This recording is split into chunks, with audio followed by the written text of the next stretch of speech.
안녕하세요. 강북구 정신건강복지센터 정신건강의학과 전문의 오상훈입니다. 오늘은 조현병 바로 알기 두 번째 시간인데요. 지난번에는 조현병이 무엇인지 그리고 조현병에 어떤 편견들이 있는지에 대해서 알아보았고, 오늘은 그 두 번째 시간으로 조현병의 증상과 그 다음 진단에 대해서 알아보도록 하겠습니다. 조현병은 지난번에 말씀드렸던 것처럼 뇌에 이상이 생기는 병입니다. 그렇지만 뇌의 어떤 특정 부위가 이상이 생기는 것이라기보다는 조현병 같은 경우에 뇌의 다양한 부위에 생기는 병이기 때문에 우리의 생각이라든지 감정이라든지 감각 그리고 행동에 걸쳐서 굉장히 다양한 증상이 나타나게 됩니다. 그리고 이러한 조현병의 증상들은 개인에 따라서 그 증상의 정도 그리고 그 증상의 강도 그리고 그 증상이 얼마나 오래 가는지 금방 낫는지 이러한 경과들이 개인에 따라 다 다르게 됩니다. 이러한 조현병의 증상에 대표적으로 크게 두 가지로 나눠볼 수 있는데, 그 첫 번째가 양성 증상, 그 두 번째가 음성 증상이 되겠습니다. 양성 증상의 경우는 여기 그림에서 보시는 것처럼 플러스 표시가 되어 있죠.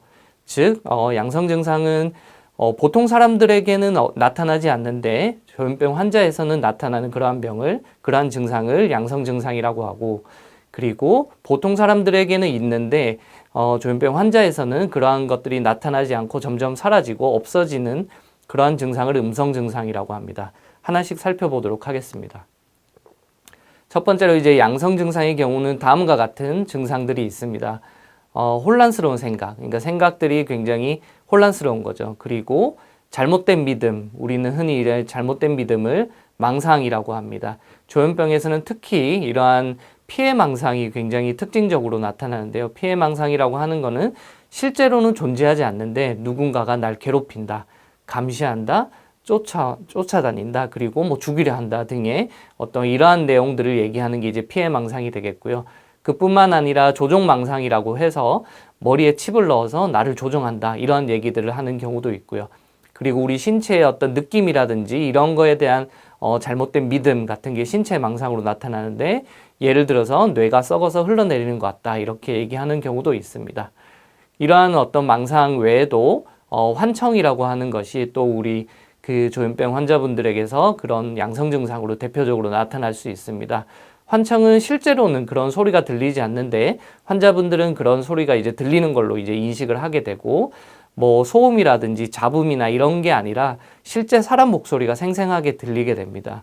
또한 이제 이런 사람 목소리가 너는 최고야 라는 어떤 긍정적인 내용의 어떤 목소리보다는 너는 죽어야 돼, 아니면은 너는 문제가 많아, 등등의 또는 욕하는 소리라든지 이러한 부정적인 얘기들이 많기 때문에 환자분들은 이 환청 때문에 굉장히 괴로움을 겪고 있습니다.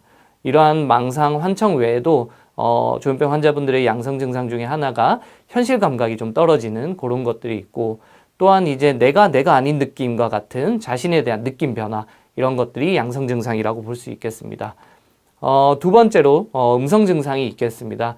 음성 증상은 말씀드린 대로 보통 사람들한테는 감정도 있고 표정도 있고 대화도 있고 그다음 의욕, 관심 이런 것들이 있는데 조현병 환자에서는 이러한 것들이 계속 사라지거나 없어지는 그러한 증상들을 얘기할 수 있겠습니다.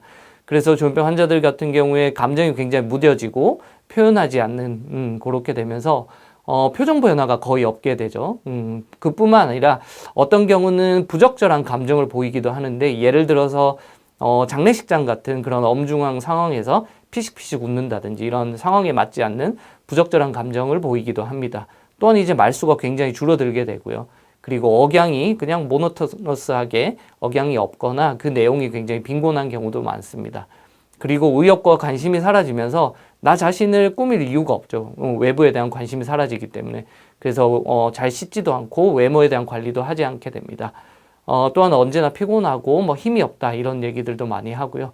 집중력도 없고 이러한 증상들 때문에 직장이나 학교 생활이 힘들어지게 됩니다. 이러한 의욕뿐만 아니라 어떤 걸 해야 되겠다라는 어떤 목표도 상실하게 되는데요. 그로 인해서 외부 활동을 거의 하지 않고 집에서만 지내게 되는 사회적 위축 또한 음성 증상의 대표적인 증상이 되겠습니다. 다음으로는 이제 조현병의 진단 기준에 대해서 말씀드리도록 하겠습니다. 조현병의 진단 기준은 여기 보이는 특징적인 증상 5가지가 있는데, 이러한 증상이 2개 이상 그리고 이것이 한 달 이상 지속되는 경우에 우리는 조현병 진단 기준에 부합한다라고 얘기를 하는데, 말씀드린 것처럼 망상, 그리고 환각으로 대표되는 환청, 그리고 와해된 말이라고 하는 거는 논리에 맞지 않는 말입니다. 그래서 조현병 환자분들은 이런 얘기들을 쭉 하게 되는데, 실제로 듣는 사람들은 무슨 얘기 했는지 잘 이해가 안 되든지, 그런 경우는 논리가 깨져 있기 때문에 어떤 그런 증상들인데요. 그뿐만 아니라 와해된 행동이라든지 경직된 행동, 경직된 행동의 대표적인 게 움직이지 않고 가만히 그냥 24시간 뭐 밥도 먹지 않고 가만히 있는 그런 어떤 증상들도 있는데, 이러한 행동들이라든지 뿐만 아니라 이러한 네 가지 말고 음성 증상 또한 이런 특징적인 증상이 포함되고, 이런 것들이 두 가지 이상이 있을 때 우리는 조현병의 진단 기준에 부합한다라고 얘기를 합니다. 다만 이러한 증상이 있다고 해서 다 진단을 내리는 건 아니고요. 이러한 증상으로 인해서 실제적으로 우리가 학교를 잘 다니다가 이런 증상 때문에 힘들어서 학교를 못 다닌다든지, 아니면은 뭐 직장을 다니다가 직장을 다니기 힘들어진다든지, 이처럼 증상으로 인한 사회적, 직업적 기능에 장애가 생길 때 우리는 조현병을 진단할 수 있습니다.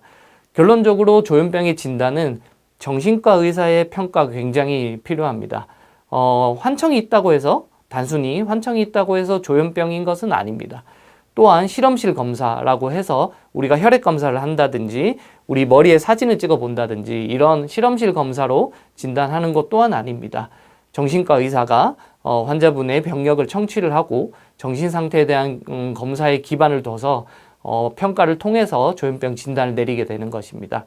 여기 보시는 뭐 신경인지 검사라든지 MRI라든지 심리 검사라든지 혈액 검사 등은 보조적인 진단의 수단이 될 뿐, 정작 조현병을 진단하기 위해서는 정신과 의사의 평가가 필요하게 되는 것입니다. 오늘은 이러한 그 조현병의 증상과 진단에 대해서 알아봤고요. 다음 시간에는 조현병 바로 알기 마지막 시간으로 조현병의 치료에 대해서 말씀드리도록 하겠습니다. 경청해 주셔서 감사합니다.